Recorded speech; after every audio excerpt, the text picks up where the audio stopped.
Amis internautes de Guérit TV Monde, bonjour et merci de prendre ce rendez-vous. Vous êtes sur votre émission au téléphone, direction commune d'Abomey-Calavi pour retrouver un conseiller BR. Cressa Gossou, bonjour. Bonjour, cher ami journaliste. Il s'agit de quoi concrètement au sujet donc du vol et vente de sable destiné à usage public dans la commune d'Abomey-Calavi?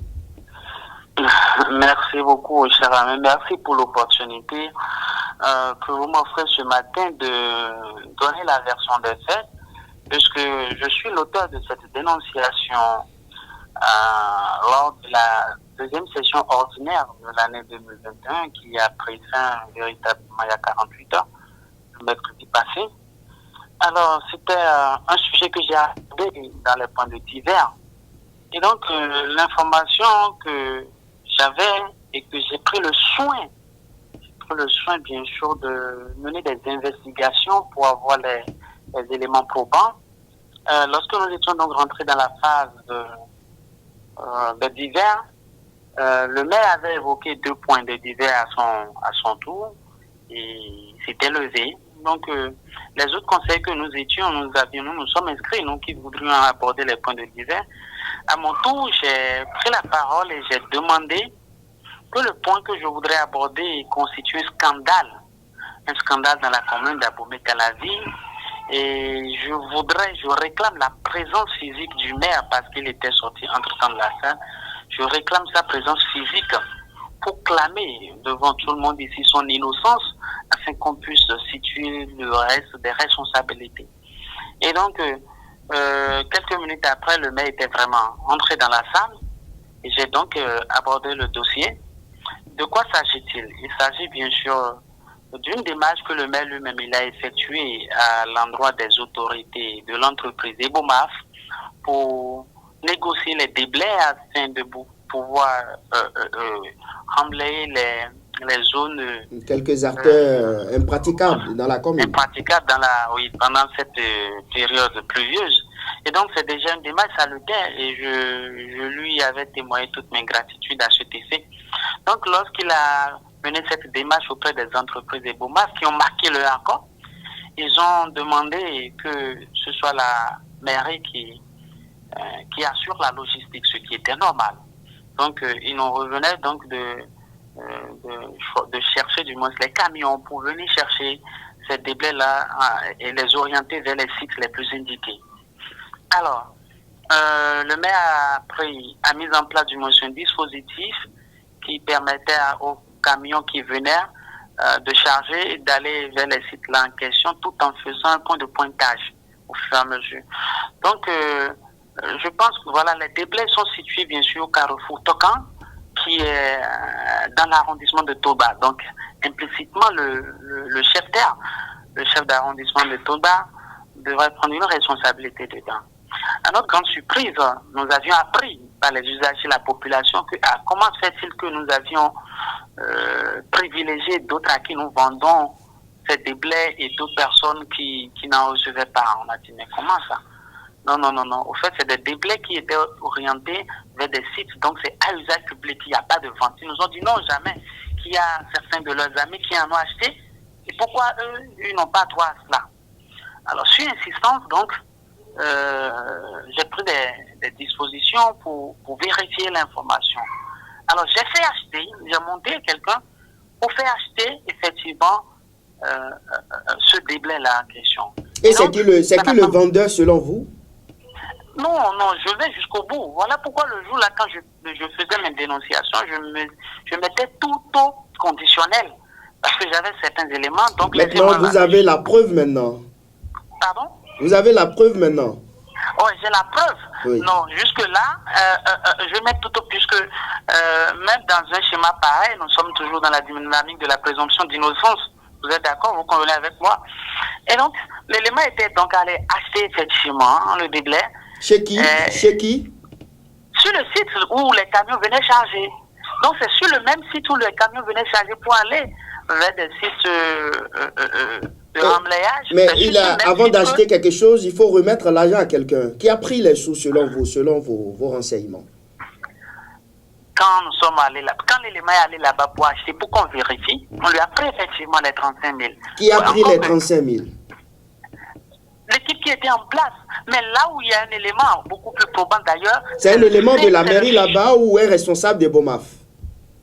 Non, c'est l'équipe mise en place par le maire. Pas le maire. D'accord? Ok? C'est l'équipe mise en place par le maire. Donc, c'est dans cette équipe qu'il y a un réseau parallèle qui vend les sables aux usagers. Ok?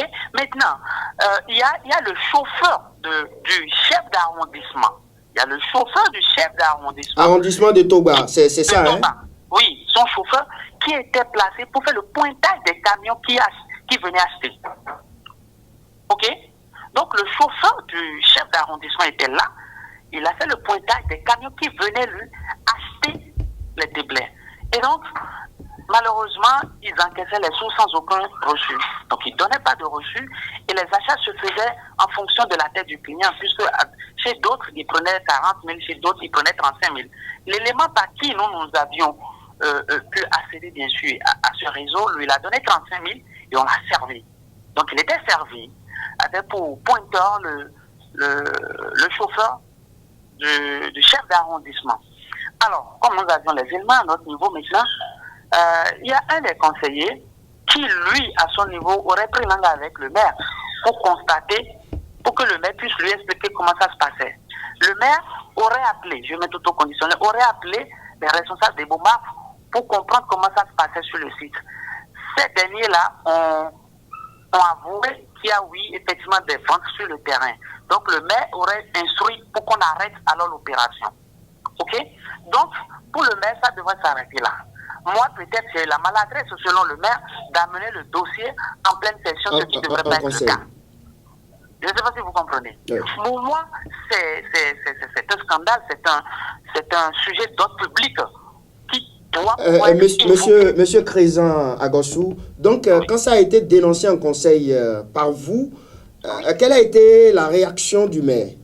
Oui, c'est ce que je disais, puisque moi, mes faits étaient avérés. J'ai demandé au maire ici, puisque une telle opération ne peut pas se faire sans la complicité des autorités.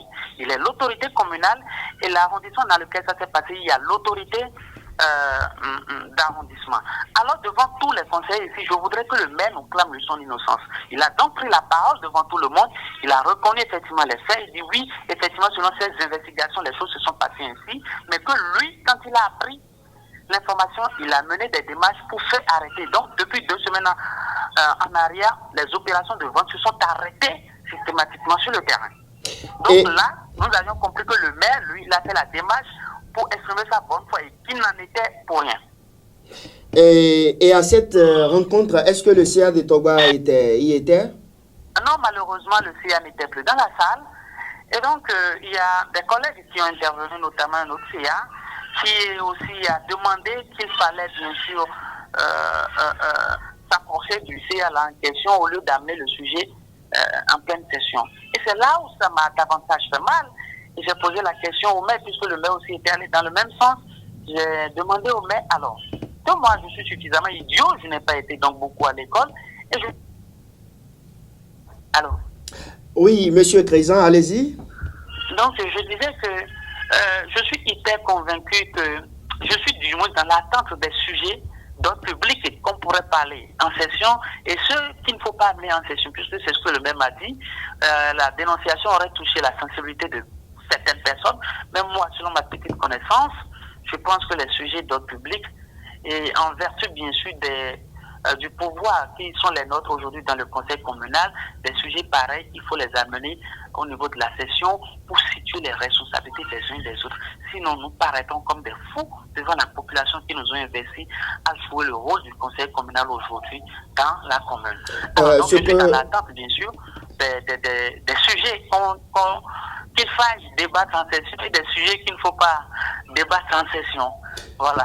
D'autres vous trouvent dans un autre, que vous êtes dans un autre schéma carrément, parce que le CA en question est de membre, il est du parti Union Progressiste et vous du bloc républicain, que tout ça, s'il s'agit de la politique.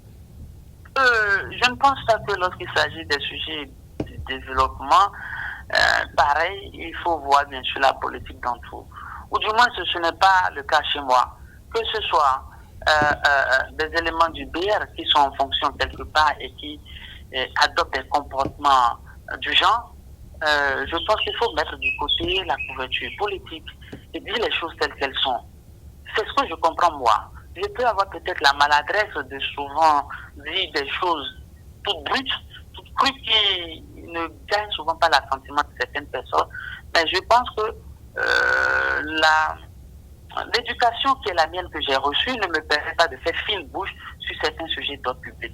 Et je l'ai toujours dit, mais lui-même il sait, il a toujours dit, de façon dont je n'ai pas ma langue dans la poche, lui-même il est pareil. Et donc, si quelqu'un il pose des actes qui ne sont pas recommandés par les lois, et que moi j'entends, sauf si je n'ai pas l'information. Si j'ai l'information, je dois pouvoir toujours dégager la responsabilité des uns et des autres. Je ne voudrais pas être comptable demain devant la population de certains faits. C'est nous qui pensons quand même que ces faits-là ne sont pas connus de la population. Mais de bouche à oreille, ça se ventile et c'est tout le monde qui est au courant. Et ils nous attendent au carrefour.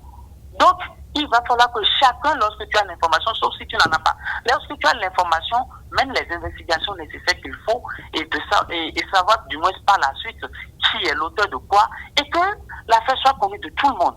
Moi, je veux toujours avoir la conscience saine. Je voudrais avoir une relation saine avec ma conscience. Je voudrais dormir avec la paix du cœur chaque fois ou partout du moins où je vais. Et c'est ce qui guide, c'est ce qui fonde bien sûr les actions que j'ai l'habitude de mener dans le conseil. Et il y a toujours une seule personne qui ferait toujours le combat de la transparence. Ce sera toujours moi en fonction des valeurs qui sont les miennes. Monsieur le conseiller BR Crézin Agossou, quelle sera la suite alors à donner à ce dossier? Est-ce que M. Crézin Agossou envisage saisir la justice par exemple? La suite, ça va se savoir les jours à venir. Ce qui est sûr, je suis guidé bien sûr par la transparence dans cette affaire. Et donc, tout ce qui est de mon pouvoir pour mieux comprendre l'affaire, je le mettrai en exécution, je le ferai. Et ce que je pourrais donc vous répondre, c'est d'être à l'écoute. La suite, ça va se savoir. Merci à vous, Crézin Agossou. Restez avec nous. Je rappelle que vous êtes un conseiller BR dans la commune d'Abomey-Calavi. Vous venez donc de le confirmer du vol et vente de sable destiné à usage public dans votre localité. De toutes les façons, vous aurez le son de cloche du chef d'arrondissement de Togba sur nos antennes. De toutes les façons, la rédaction, on va se battre pour rentrer en contact avec lui et avoir également sa part de vérité. Merci à vous et excellent week-end à toutes et à tous.